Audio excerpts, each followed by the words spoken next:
राजस्थान के करौली जिले के छोटे से गांव रीठौली में रहने वाला रामलाल पिछले कई सालों से सड़क किनारे अंडा करी की ठेली लगाकर अपने परिवार का पेट पाल रहा था। हर सुबह 4 बजे उठकर वह अपने हाथों से मसाले तैयार करता, अंडा करी बनाता और ठेली लेकर गांव के बस स्टैंड पहुंच जाता था। रामलाल भैया, एक प्लेट अंडा करी और 4 रोटी जल्दी देना, बस आने वाली है। अभी देता हूँ भैया, पहले गर्मा गर्म खाओ फिर जाना। वाह, आज तो मजा आ गया। तेरे हाथ की अंडा करी का स्वाद पूरे करौली में नहीं मिलेगा। बस आप लोगों का प्यार है मालिक, इसी ठेली से मेरा घर चलता है। धीरे धीरे ठेली पर भीड़ बढ़ती गई। देखते ही देखते दोपहर तक लगभग सारी अंडा करी बिक गई। लगता है आज तो अच्छी कमाई हो गई रामलाल। भगवान की दया है भैया, बस रोज ऐसा ही हो जाए तो घर आराम से चल जाए। शाम को रामलाल ठेली समेटकर बाजार पहुंचा, अंडे वाले का हिसाब चुकाया, मसाले वाले का उधार दिया, तेल और गैस के पैसे निकाले। जब उसने जेब में हाथ डाला तो मुश्किल से कुछ नोट बचे थे। रामलाल ने गहरी सांस ली। रामलाल धीरे से, दिन भर की मेहनत और आखिर में बस इतने पैसे। चलो, भगवान का शुक्र है आज भी घर खाली हाथ नहीं जा रहा। वह मुस्कुराने की कोशिश करता हुआ घर की तरफ चल पड़ा। उसे बिल्कुल भी अंदाजा नहीं था कि आज घर पहुंचते ही उसकी बेटी उससे एक ऐसा सपना बताएगी जो उसकी पूरी जिंदगी बदल देगा।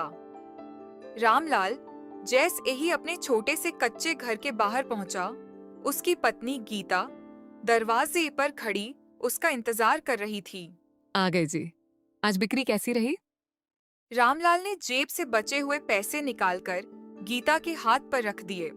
गीता ने पैसे गिने और धीमे से बोली, इतनी अच्छी भीड़ थी, फिर भी सिर्फ इतने ही बचे। रामलाल मुस्कुराकर, अंडे वाले का हिसाब, मसालों का उद्धार, गैस के पैसे सब देने के बाद बस इतने ही बचे हैं। कल राशन भी खत्म हो जाएगा और अगले हफ्ते मीरा की स्कूल फीस भी भरनी है। रामलाल कुछ पल चुप रहा। चिंता मत कर, भगवान ने चाहा तो सब ठीक होगा। तभी अंदर से एक खुश आवाज आई, मीरा। बाबा, आप आ गए। हाँ बेटिया, आज स्कूल कैसा रहा? मीरा ने अपना बैग खोला और एक कागज रामलाल के हाथ में रख दिया। बाबा, पहले इसे देखिए। रामलाल ने जैसे ही रिपोर्ट कार्ड देखा, उसकी आंखें फैल गईं। अरे, पूरे स्कूल में पहला स्थान! वह खुशी से मीरा को गले लगा लेता है। उसी समय गीता की आंखों में भी खुशी के आंसू आ जाते हैं। भगवान हर माँ बाप को ऐसी बेटी दे। मीरा हल्की मुस्कान। यह सुनते ही घर में कुछ पल के लिए सन्नाटा छा गया। रामलाल ने अपनी बेटी की आंखों में देखा। वहां डर नहीं था, सिर्फ एक बड़ा सपना था। रामलाल धीरे से मुस्कुराया। यह सुनते ही घर में कुछ पल के लिए सन्नाटा छा गया। रामलाल ने अपनी बेटी की आंखों में देखा। वहां डर नहीं था, सिर्फ एक बड़ा सपना था। रामलाल धीरे से मुस्कुराया। अगर ये तेरा सपना है तो तेरे बाबा अपनी पूरी जान लगा देंगे। लेकिन उसी समय बाहर से किसी के कदमों ओम की आवाज द आई। गांव के स्कूल के प्रधानाचार्य दरवाज़स ए पर खड़े थे और उनके पास एक ऐसी खबर थी जो इस परिवार की जिंदगी हमेशा के लिए बदलने वाली थी। प्रधानाचार्य की बात सुनने के बाद रामलाल पूरी रात सो नहीं पाया। एक तरफ बेटी का सपना था, दूसरी तरफ उसकी छोटी सी ठेली और सीमित कमाई। उसे समझ नहीं आ रहा था कि वह इतने पैसे कहां से लाए। सुबह हमेशा की तरह वह अंडा करी बनाकर ठेली लेकर बस स्टैंड पहुंचा, लेकिन आज उसके चेहरे की मुस्कान गायब थी। ग्राहक, क्या बात है रामलाल, आज बड़े परेशान लग रहे हो? कुछ नहीं भैया, बस बेटी की पढ़ाई की चिंता है। तो भगवान पर भरोसा रखो, सब ठीक होगा। रामलाल मुस्कुराने की कोशिश करता है और फिर काम में लग जाता है। शाम को घर लौटते समय उसने गांव के कुछ लोगों को अपनी परेशानी बताई। इतने पैसे पढ़ाई पर खर्च करेगा? लड़की है, 2-4 साल में शादी हो जाएगी। अरे रामलाल, बड़े बड़े घरों के बच्चे आईएएस नहीं बन पाते और तू अंडा करी बेचकर अफसर बनाएगा। रामलाल ने किसी को जवाब नहीं दिया। वह चुपचाप घर की ओर चल पड़ा। घर पहुंचते ही मीरा ने पूछा, मीरा, बाबा आप इतने उदास क्यों हैं? कुछ नहीं बिटिया, बस काम की थकान है। मीरा समझ गई कि उसके पिता उससे कुछ छिपा रहे हैं। रात को जब मीरा सो गई, तब गीता ने धीरे से पूछा, गीता, अब क्या सोच रहे हो? रामलाल ने लंबी सांस ली। रामलाल, अगर मेरी मेहनत से बेटी का सपना पूरा हो सकता है तो मैं कोई भी कुर्बानी देने को तैयार हूं। लेकिन करेंगे क्या? कल मैं शहर जाऊंगा, शायद कोई रास्ता मिल जाए। अगली सुबह रामलाल अपनी ठेली अपने दोस्त के भरोसे छोड़कर करौली शहर के लिए निकल पड़ा। उसे उम्मीद थी कि शायद कोई उसकी मदद कर दे, लेकिन उसे नहीं पता था कि आज उसकी जिंदगी का सबसे कठिन इम्तिहान उसका इंतजार कर रहा है। अगली सुबह रामलाल करौली शहर पहुंचा। सबसे पहले वह बैंक गया। देखिए भाई, पहले आप आराम से बैठिए और पूरी बात बताइए। आपको कितने पैसों की जरूरत है, किस काम के लिए चाहिए, और आपके पास कोई ऐसी आय, जमीन, दुकान या दूसरी संपत्ति है जिसे देखकर बैंक आपको लोन दे सके। बैंक के कुछ नियम होते हैं, हमें उन्हीं के अनुसार काम करना पड़ता है। साहब, मैं कोई बड़ा आदमी नहीं हूं। मैं सड़क किनारे अंडा करी की छोटी सी ठेली लगाता हूं। मेरी बेटी मीरा पढ़ाई में बहुत तेज है। उसका सपना आईएएस बनने का है और वह यूपीएससी की तैयारी करना चाहती है। मैं बस इतना चाहता हूं कि उसकी पढ़ाई पैसे की वजह से कभी न रुके, इसलिए आपकी मदद मांगने आया हूं। मुझे आपकी बात सुनकर अच्छा लगा और आपकी बेटी की मेहनत पर भी खुशी है, लेकिन बैंक भावनाओं से नहीं, नियमों से चलता है। अगर आपके पास कोई पक्की आय, जमानत या ऐसी संपत्ति नहीं है जिसे बैंक सुरक्षा मान सके, तो मैं चाहकर भी आपको लोन मंजूर नहीं कर सकता। मुझे सच में अफसोस है। रामलाल बिना कुछ बोले बैंक से बाहर निकल आया। उसने कई लोगों से मदद मांगी, लेकिन हर जगह उसे यही जवाब मिला कि इतनी बड़ी रकम देना उनके बस की बात नहीं है। थका हारा वह शाम को गांव लौट रहा था। तभी उसकी नजर गांव के सबसे अमीर आदमी भंवर सिंह की हवेली पर पड़ी। वह कुछ पल रुका, हिम्मत जुटाई और अंदर चला गया। अरे रामलाल, आज मेरी हवेली में कैसे आना हुआ? सुना है तेरी बेटी आईएएस बनने का सपना देख रही है। बता, क्या बात है? इतने परेशान क्यों लग रहे हो? खुलकर बोल, आखिर तुझे मुझसे क्या काम है? रामलाल, सेठ जी, मैं आपके सामने हाथ जोड़कर एक ही उम्मीद लेकर आया हूं। मेरी बेटी बहुत मेहनत करती है और पढ़ाई में हमेशा आगे रहती है। उसे यूपीएससी की तैयारी करनी है, लेकिन मेरे पास इतने पैसे नहीं हैं। अगर आप मेरी मदद कर दें तो मेरी बेटी का भविष्य बन सकता है। मैं आपका यह एहसान जिंदगी भर नहीं भूलूंगा।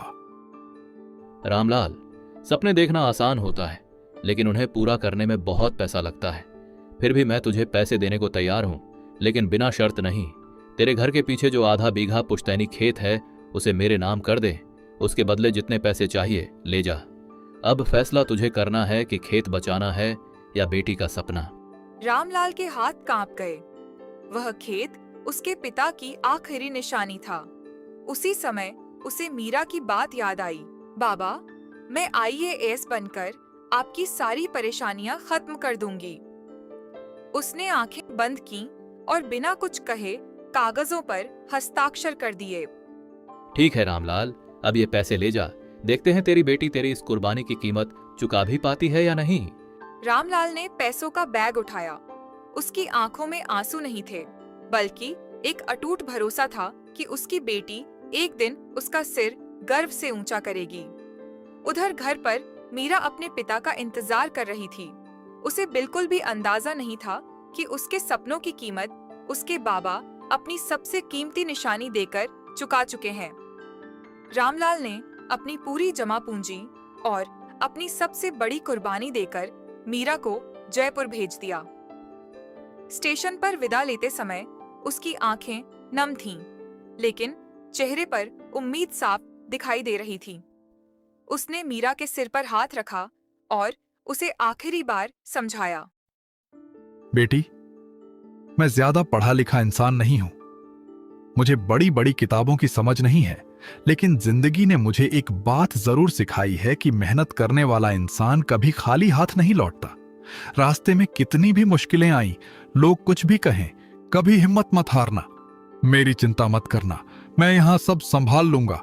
तू बस अपना पूरा ध्यान पढ़ाई पर लगा और अपने सपने को सच करके दिखा।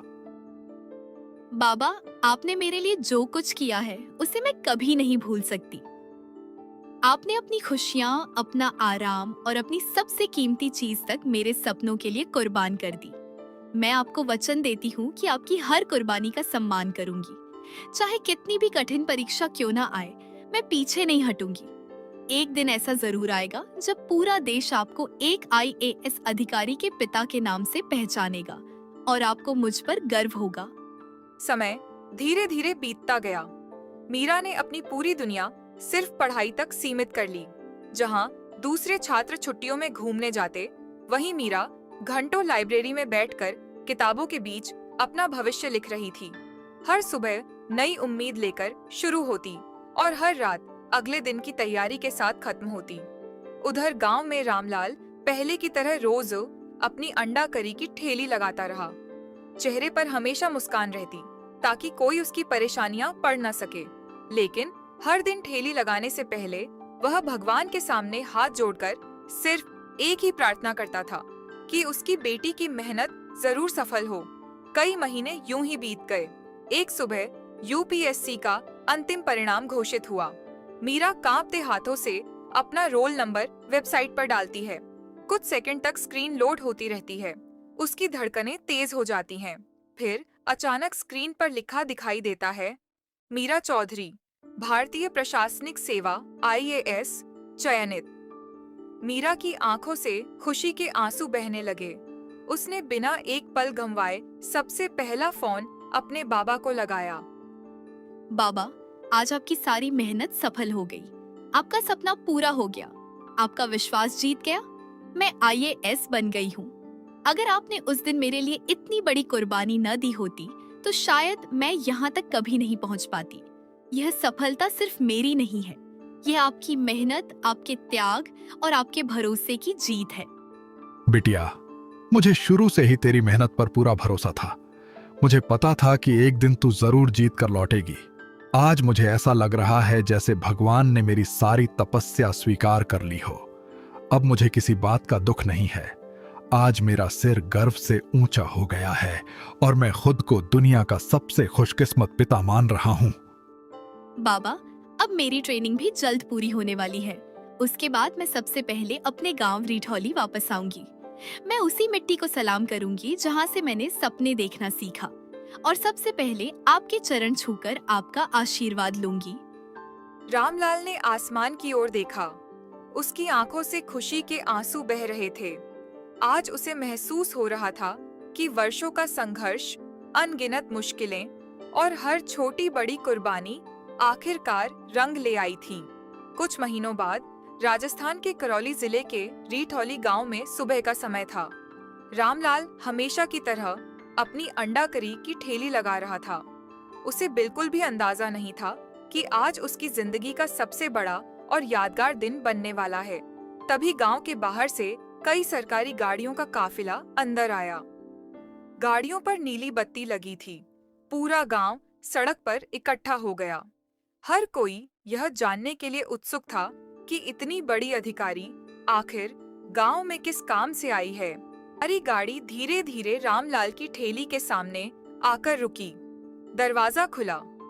सफेद साड़ी पहने एक युवा महिला बाहर उतरी। रामलाल कुछ पल तक उसे पहचान नहीं पाया, लेकिन अगले ही पल वह दौड़कर उसके पास आई और उसके चरणों में झुक गई। बाबा, आपका आशीर्वाद लेने आपकी बेटी वापस आ गई है। आज मैं IAS अधिकारी बन गई हूँ। मीरा, मेरी बिटिया, आज तूने मेरा सिर गर्व से ऊंचा कर दिया। मुझे हमेशा भरोसा था कि मेरी बेटी मेहनत से एक दिन जरूर अपना सपना पूरा करेगी। आज मेरी सारी मेहनत सफल हो गई। पूरे गांव की आंखें नम हो गईं। जिस बेटी के सपनों पर कभी लोग हंसते थे, आज वही बेटी IAS अधिकारी बनकर अपने पिता के सामने खड़ी थी। तभी भंवर सिंह भी वहां आ गया। उसका चेहरा झुका हुआ था। रामलाल, मुझे माफ कर दो। मैंने तेरी गरीबी देखकर तुझे छोटा समझ लिया था। आज समझ आया कि इंसान की असली पहचान उसके पैसे नहीं, बल्कि उसकी मेहनत, उसके संस्कार और उसके बच्चों की कामयाबी होती है। सेठ जी, पुरानी बातों को भूल जाइए। अगर उस समय मुश्किलें ना आती तो शायद मेरी बेटी इतनी मजबूत भी ना बन पाती। आज किसी से शिकायत नहीं, सिर्फ खुशी है। बाबा, अब आपको इस ठेली पर दिन रात मेहनत करने की जरूरत नहीं है। अब आपकी बेटी कमाने लगी है। अब आपकी हर जिम्मेदारी मेरी है। रामलाल